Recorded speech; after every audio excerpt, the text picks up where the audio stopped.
Welcome back to another episode of Developing the Leader Within. I'm your host, Enrique Acosta Gonzalez, and today we have a very special guest.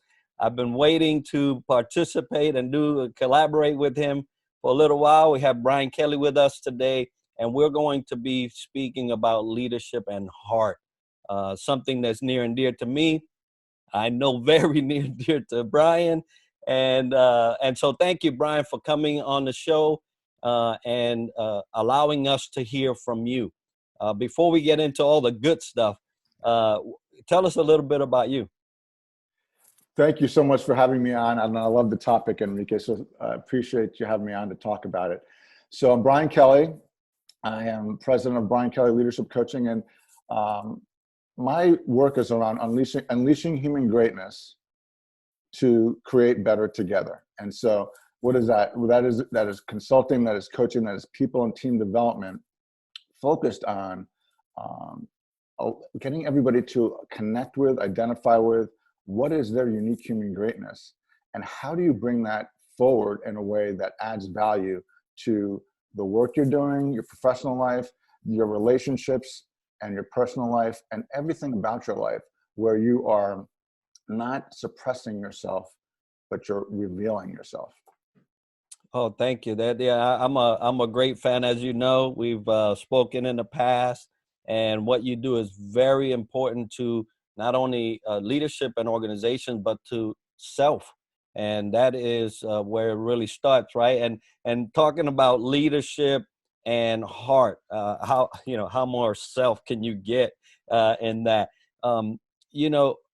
What I've noticed is that there seems to be a bigger shift now as time has gone on to focus on the leader's heart and what it really takes to lead. Because everybody can, bark orders, and anybody can go down a checklist. Did you do this? Did you do that?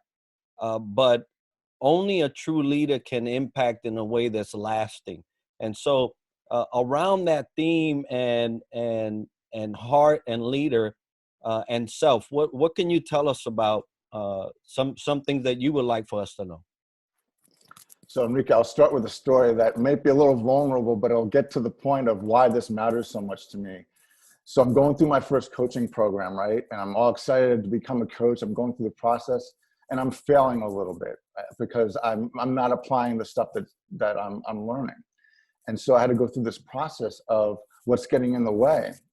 And part of it was around vulnerability, but one of the things that happened was during the triad, the practice coaching sessions with my peers, I had this really emotional coaching session that was going on in front of me. I was the observer. And my advisor asked me, Brian, so what did you feel about that? What came up for you? And I had nothing, because I was all in my head. I was totally disconnected to my heart. And that's sort of how I came into the process. And the journey became one of opening up my heart and kind of reconnecting to my heart. So you talk about leadership and self, it's all about heart. But how could I, in the process of becoming certified to become a coach, serve through coaching if I was not connected to my heart? And so that process happened. Fortunately, I was able to connect to my heart. And so the first part of being able to lead with heart is your relationship with yourself. If you're not connected and to your heart and feeling and connected to your emotions and the information that provides in terms of awareness and how you're showing up, how can you go and help someone navigate through that and grow into that in terms of leadership with heart? So your relationship with yourself, the losing judgment and growing into acceptance, the caring piece, which will be the next thing, right? So leadership, I think, often gets confused with management. In the industrial age, command and control era, I think we often still refer to leadership when we really mean management in some cases. And leadership is about people, which means caring is like love. It's kind of linked to people. You've got to be able to care for and love your people and understand that there's a life outside of work, and create an environment where they can thrive and flourish. And so if caring is not part of that, and I think this current situation is inviting us into a new perspective on that, right? We're all in the same water, but not necessarily the same boat in terms of the situation. We all have to deal with the lockdown and the remote working and the physical distancing and whatnot. And so it's also giving us time to pause and reflect on, hey, what am I noticing here in terms of an opportunity for not just how we be now, but how we can be going forward. And actually the whole quarantine and us choosing to do this together as a nation and actually globally, it's an act of caring, right? I don't want to go outside because I may not know that I may be asymptomatic and not know whether I have the virus, and I don't know whether I might infect someone else. I'm not going to put anybody else at risk, not just myself. And so there's this element of caring in terms of leadership that is paramount.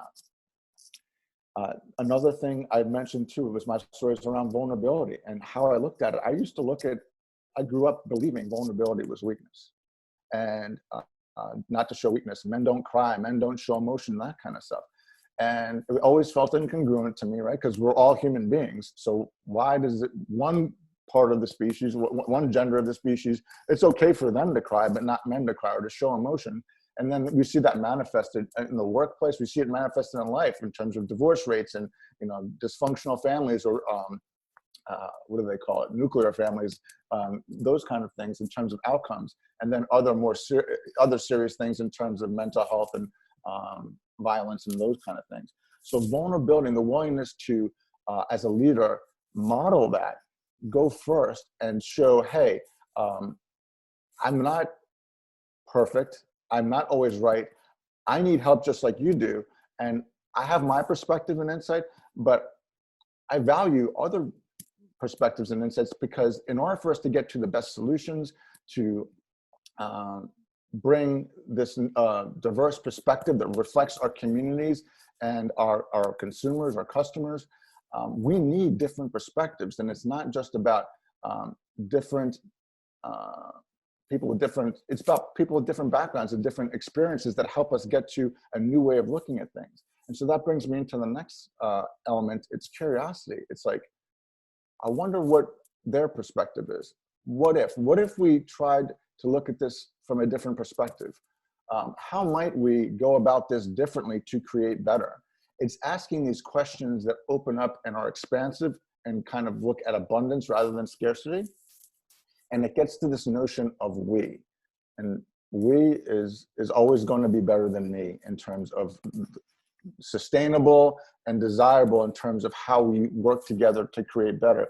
And I call that interdependence. Actually, strategic interdependence is this notion of I serve us so we can serve others. And a leader needs to have this notion of modeling interdependence, being vulnerable, not knowing everything. I know, they know who they are. They have a strong confidence in who they are and clarity around what they bring, but they realize they don't have to bring everything. They don't have to be perfectionists, and they value insights, input, and the contributions of others, so that when we put all of these brilliant contributions of brilliant people together, we get what I call as 1 + 1 is 11, right? We get like an amplified contribution than we would if we just kind of came through the lens of the leader. If I'm the leader and we're just looking through my lens, there's only so much contribution and value we can bring. But if we bring the team in, it's so much more. That is just powerful. As I'm listening to you, and the self and the care and the curiosity, vulnerability, the strategic interdependence, which is, that's a whole thing in itself.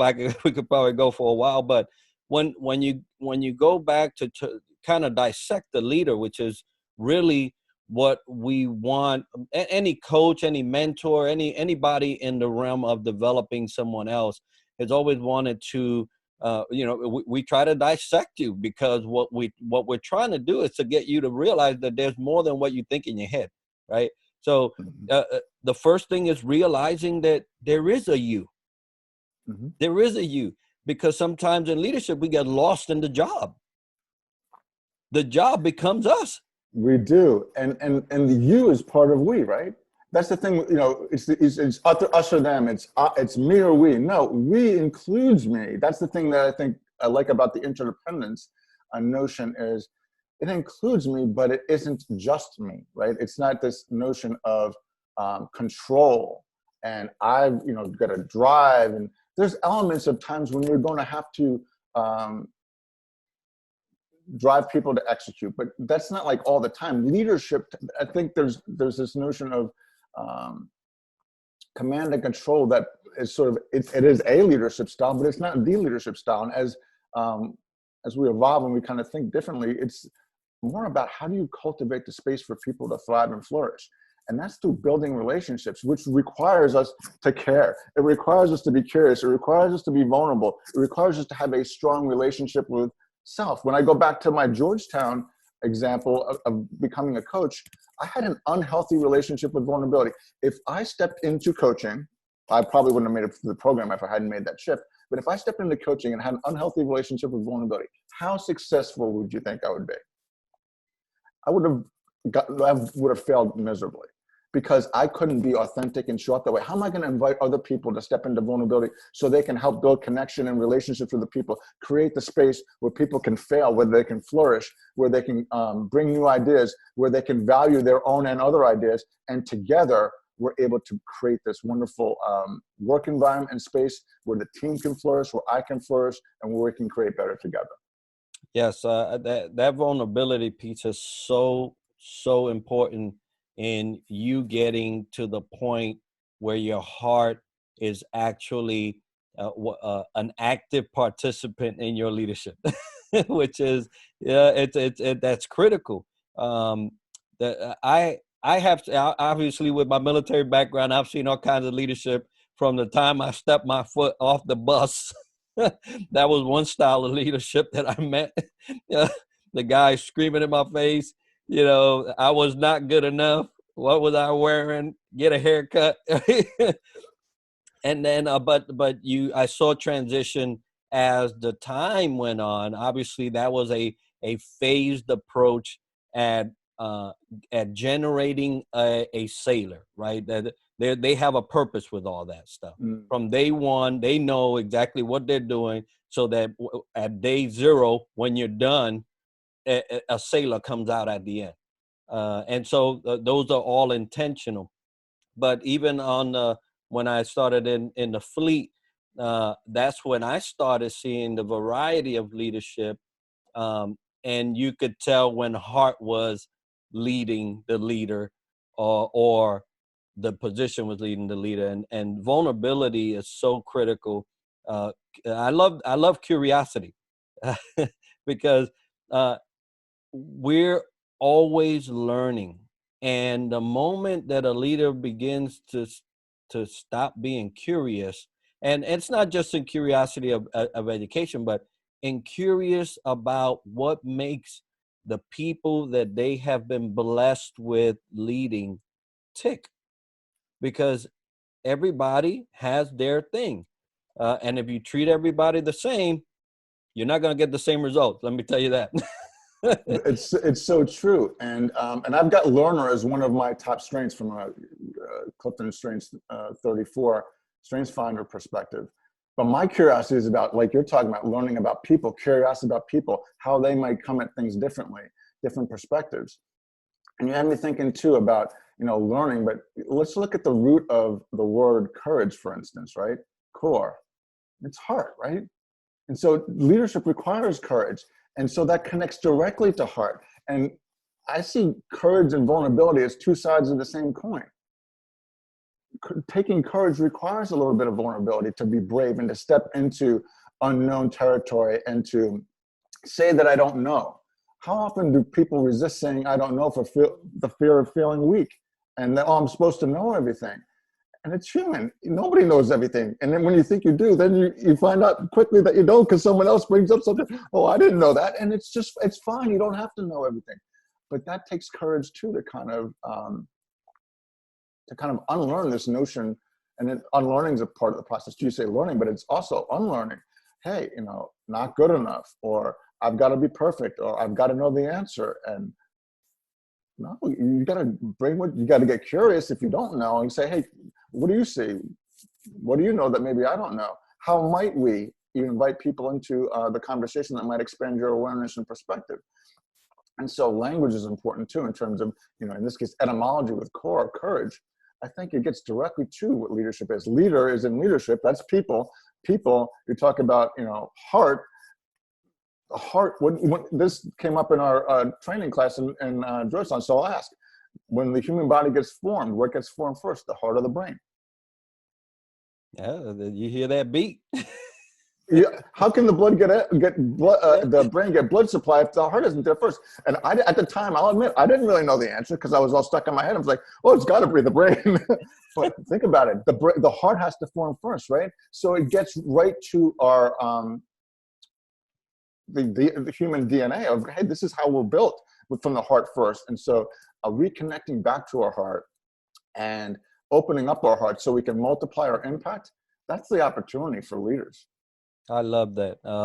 You know, you mentioned unlearning, which is one of the it is part of learning, which is funny. It's never mentioned though. You hardly ever hear, oh, hey, I'm gonna have a class that I'm gonna unlearn everything that I've ever learned. But it takes a leader that is in touch with himself and his heart to understand that some things that may have learned were wrong. You know, how long did we go thinking that the world was flat? I don't know. I wasn't there, but I've read about it, right? So Yeah, you have to unlearn. yeah, and with unlearning, and I'll just say that whatever we might have believed before, we can't change that up until now, but we can change what we choose to bring forward, right? And so if I had this limiting belief on that, that may be grounded in something from my past.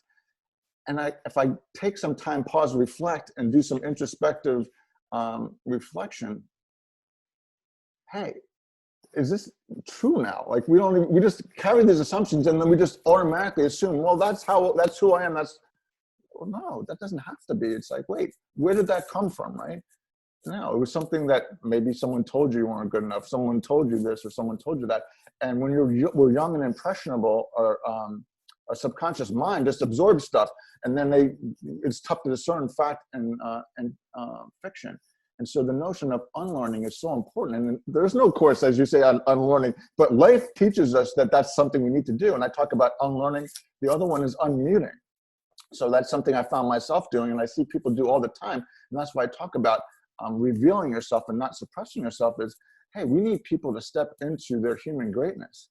And I know I talk about the work mask all the time, right? In terms of that's how in the environments that are created in many cases in the workforce, most people just want to survive. So they put this invisible, last piece of clothing on before they go into the office. They put this work mask on, right? And what that does is that automatically suppresses your ability to contribute to your fullest. And so think about that. If everybody's doing that, you're going in at a less than 100%. And depending how much that mask is playing in your life and in your work life, it could be a significant portion. And not only is it robbing you of your full 100%, whatever that might be, it's also inhibiting your ability to provide discretionary value, to inspire others through your insights, to bring ideas that inspire other ideas. So there's this multiplier effect that gets squashed, and this amplification effect, because we're kind of playing small, or we're kind of protecting ourselves by putting this work mask on and just navigating and surviving, instead of what's different when we have this environment that we create, this culture, if you will, where everybody feels psychologically safe. Everybody feels like they can bring their ideas, bring their uniqueness, bring their contribution, and it's accepted. There's no judgment. And that's where new ideas come about. You bring an idea, Enrique, and it spurs an idea in me, and together, so I may have come up with the actual idea, but I didn't get there without you. And so it becomes an us thing. And that all gets suppressed if we don't have an environment where we can lead that gets to heart. And that's really about caring, creating an environment of trust, and creating this environment where we create interdependence of valuing each person's contribution, who they are, who they're not, because both are okay, right? Where I may have limitations, that's why we have other people on the team, and we invite your strengths in, we invite other people's strengths in, and together we'll be able to figure out anything that comes up, because we believe in ourselves. And belief is another thing I would bring into the conversation. Belief in yourself and your ability to figure things out, and belief in your other team members. And that can only happen where there's an environment of love and caring and trust is there, and it's authentic. I love that. You know, you that's psychologically safe. I have never been at a job site where it says we are psychologically safe, but it's one of the things that we look for, right? We don't voice it. We don't. Nobody says, "Hey, yeah, you know, you're in an interview, and you know, you have any questions for me?" Yeah, I would like to know if this is a psychologically safe environment. Right? I've never heard it, but it's important. We all value that and we all seek that, and but it's never spoken. It's just amazing. Yeah, and so think about it, Enrique. Even if it was, even if I interviewed with you and you're like, yeah, we have a really psychologically safe environment, it's not something you can tell somebody. You've got to be able to feel it, right? And Right. so that's where I want to go spend a day in the life of and kind of get a sense for the team and spend some time with them. I would ask them I, I would ask them an open-ended question around how do you create a psychologically safe environment for your employees, for your team? What does that look like? What impacts does that have you noticed that having? And I imagine those questions don't happen often, right? Because Right. we don't talk about that. It's about the qualifications, what experience do you have, but not so much around this, the people side of things and the workplace experience or the employee experience. And really, when we put people in a condition where they're psychologically safe and they feel they can bring their best and there won't be any retribution or consequences of bringing your best because it doesn't fit into what you should be doing, and how you should be showing up, but you're able to naturally bring who you are. If everybody's doing that, we get to better. We get to better because we're valuing people. We're valuing their uniqueness. And isn't it ironic that the beauty lies in our diversity, our inclusion, our uniqueness, and how often that's suppressed? And that's why my passion is around unmuting, unlearning, and unleashing the human greatness in all of us as individuals and teams to create better. Because when we do, we haven't seen what that looks like yet because it's going to be so awesome. Right. Man, I love that. And obviously we could talk about this all day long. But I want to, just that strategic, being a person of the military background, the strategic partnership, the strategic interdependency is so intriguing to me because um, it does, as a leader, you have to know how to strategize. You have to know how to um, put things together, see the outcome already, just see it. And it takes strategy. You cannot put type A individuals in a room and say, yeah, collaborate. It's just not, so you have to know your people, and we go back to all the things that we spoke about, vulnerability, curiosity, for this strategic interdependency. Um, but everything we do has a strategy. Now, and it's funny because when you when you put a strategy in place for success, that's where you're headed. When you don't put a strategy, you're headed somewhere. It's just not success, right? In the positive side. And so when we want positive results, you have to implement strategy. You have to implement your knowledge and all the points we spoke of during this time to ensure that that interdependency is fostered, is nurtured, is taken care of. Even when you put people that can do a job together, you as the leader, you have to care for those so that they can actually learn and grow from that and not just be another job, right? Because it'll just be another, hey, go do this and take care of it. Everybody got a check mark and move on. But how we implement the heart into the strategy and the interdependency is what will result. Is it just the job being done or the job being done and people grew by it? And I love Yeah. that. Love that. And you brought up a couple of things that were fascinating to me and just came up recently for me. The difference between the essential nature of we have to be planning and the notion of planning versus a plan.